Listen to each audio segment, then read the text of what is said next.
Thanks so much for joining us today and welcome back to WAMS Webinar Wednesdays. My name is Ashley Lopp, Marketing Manager at WAMS, and today we will be discussing the top 2021 tech trends, which are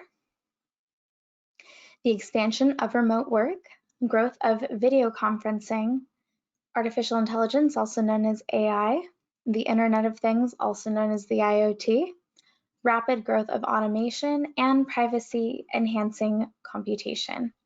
Now, for any of you unfamiliar, I'll just share a little bit about us. We've been around since 1974. We work with small businesses and law firms, and we do specialize in IT for the legal industry. We keep our agreements friendly and always approach contracts with a win-win philosophy. Our team is comprised of experts with certifications in every platform we work with, and as always, WAMS is dedicated to the success of our clients. We measure our success by how well we take care of our clients. So let's go ahead and get started.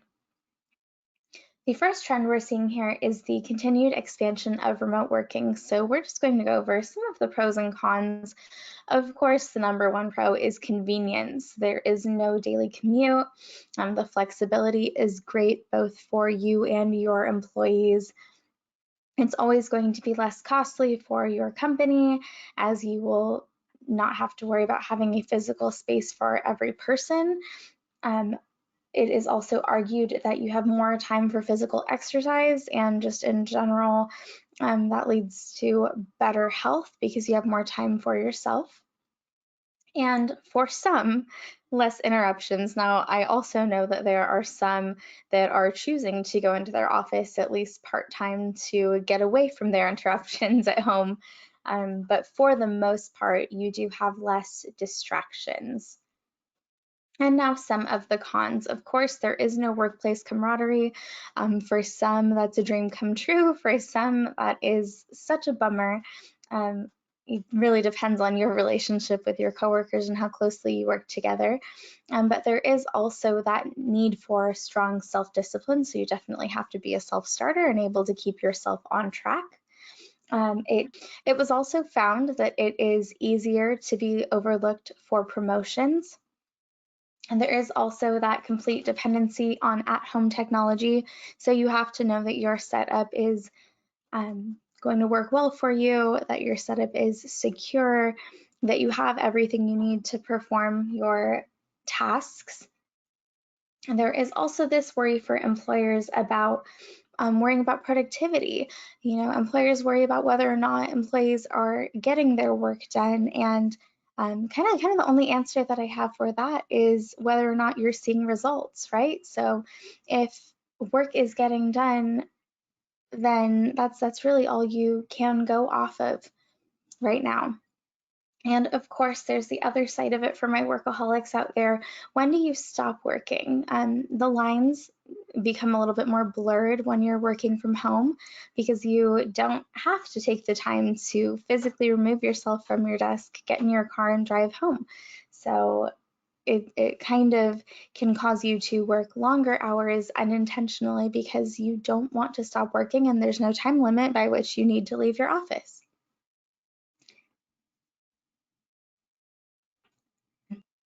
And next up, we have the further growth of video conferencing. So according to Fortune Business Insights, the global video conferencing market size was about $5.32 billion in 2019 and is projected to reach $10.92 billion by 2027.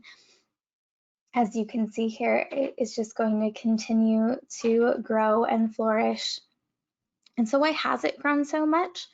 That might be because video conferencing definitely improves communication. You know, they do say that a lot of your communication is in your facial expressions and your body language, and that can be good or bad for some of us, but it does improve your communication and your body language when you are getting your message across, whatever it is that you're discussing. Also, it does help build relationships again because you have a little bit more of that in-person feel. A lot of the time it can save time and money as opposed to commuting constantly to different meetings. It also is just safer. Also streamlines collaboration. Again, it is the closest thing you have to instant face-to-face without actually physically being face-to-face. It improves efficiency and increases productivity for many of the reasons that I just explained. And actually, probably one of my favorites is that it enables live events. Video conferencing and recording is the reason we are able to hold webinars all the time and make it easier to provide all of you with more information without you having to drive anywhere, leave your office or home to be at a physical location, which is so important, especially during COVID-19 while we have to social distance and be safe. Next up, we have AI, also known as artificial intelligence. So we're kind of seeing these things starting to be used for a few different tasks, including contract review. Currently, there are AI tools on the market that aid with contract review and negotiation. AI technology is gaining popularity amongst legal professionals who have high volume contract business because AI can significantly streamline the contracts process and provide superior results. Using an AI solution for contracting provides the added ability to review and compare contracts that can contain data in different languages, which is great for international companies, and other advantages include improved organization and storage and less room for human error. Next is for litigation prediction and analytics. So machine learning AI have also been developed to predict the outcome of cases based on relevant precedent, facts of the case, and prior outcomes in particular jurisdictions. Likewise, AI tools predict the likelihood of success for motions or other pleadings based on data-driven assessments. These litigation prediction models assist legal departments in making decisions on litigation strategies. And also for assistance in hiring. Many may already be using this. If you use any services for hiring, such as Monster or Indeed, these services review candidates' qualifications and can help you streamline the review process. You don't have to read through every resume. You can set up filters to only show you candidates meeting very specific criteria, and it really can be a great time saver. Next up, we have the Internet of Things, and for those who aren't really sure what that is or don't know much about it, put simply, the Internet of Things is just that, an Internet of Things. So any device that can be connected to Wi-Fi and controlled via another device is considered part of an Internet of Things.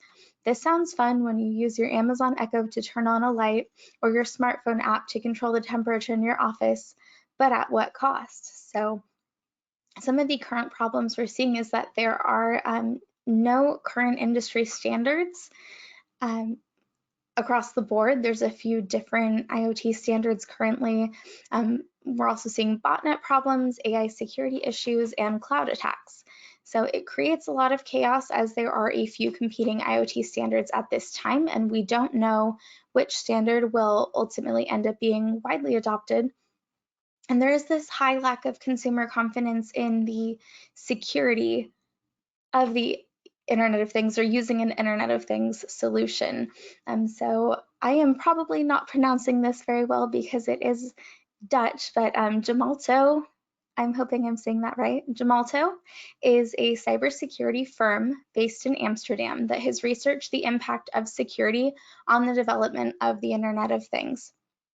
They found that 90% of consumers lack confidence in the security of devices equipped to be part of an Internet of Things. More than 2/3 of consumers and almost 80% of organizations support governments getting involved in setting Internet of Things security. As highlighted in its recent State of IoT Security Research Report, released at the end of October 2020, the firm discovered the following: that 96% of businesses and 90% of consumers believe there should be Internet of Things security regulations. Also, that 54% of consumers own an average of 4 Internet of Things devices, but only 14% believe that they are knowledgeable on IoT device security. And 65% of consumers are concerned about a hacker controlling their IoT device. while 60% are concerned about data being leaked. All of these numbers are more than half, which just kind of shows that with adopting any sort of Internet of Things solution or device, you just really want to proceed with caution with the current state that we're in. We're going to see a lot of growth in 2021 and hopefully some standardization in the near future. Next up, we have the rapid growth of automation, and the ways that this can be beneficial to your business include a better allocation of the workforce. So automating appropriate tasks allows your business to free up your workforce from many repeated actions that actually do not need much human intervention. This enables you to reorganize your company's structure and focus more on creative tasks and innovation. Also, cost reduction. Business process automation means that more employee hours are available to you. The implication here is that your company could have the same level of output even after reducing the human workforce, meaning you have the chance to focus more on the quality of your employees instead of quantity, and eventually reduce the overall cost of business operation. Next is the reduction of human errors, which we all love that. No matter how efficient your workforce is, it's simply impossible to avoid human error. Automation can limit the possibility of errors in the business process. Of course, it's not possible to use software to run all parts of any business, but integrating can reduce or eliminate the possibility of human errors at certain stages of the business process. And of course, better collaboration. At complex projects, monitoring every team member and ensuring proper flow of information can certainly be a difficult task. Keeping track of project process, updating the different teams, setting goals and deadlines, and more become a lot easier if these processes can be automated. And last, deeper insights into the business process. So by managing your business information computationally, you are able to analyze and dig deeper into the data. Automating the business process basically gives you a way to gain more information on different aspects of your business. For example, you may want to see the number of leads that you are generating and compare that with the number of sales you have. Of course, this analysis can be done manually, but for large organizations, this kind of manual analysis can be complex. Better insights also mean you can more easily reveal problems in any part of the business process that may otherwise have been invisible. And last but certainly not least, we have privacy enhancing computation. To me, this is the most important topic we will discuss today, especially for law firms. Privacy enhancing computation refers to three technologies that protect data while it's being used. The first provides a trusted environment in which sensitive data can be processed or analyzed. The second performs processing and analytics in a decentralized manner. The third encrypts data and algorithms before processing or analytics. This trend enables organizations to collaborate on research securely across regions and with competitors without sacrificing confidentiality. This approach is designed specifically for the increasing need to share data while maintaining privacy or security. Your IT solution should already be considered privacy enhanced computation or using PET, privacy enhancing technologies. If you are not, please reach out to WAMS for a free security assessment. We would be more than happy to show you where you're at and help you beef up your solution. And that's all I have for you today. Please send all questions to info@wamsinc.com. That's info@wamsinc.com, and we will address them as quickly as possible. Thank you again for joining WAMS today. We know not all of the topics discussed today will be realistic for your firm, maybe not right away, maybe not ever, but eventually many of the technologies discussed may become part of your new norm to some extent, and it's great to be aware of what may be on the horizon. Once again, please email us with any questions and we will be happy to assist. We'll see you next time.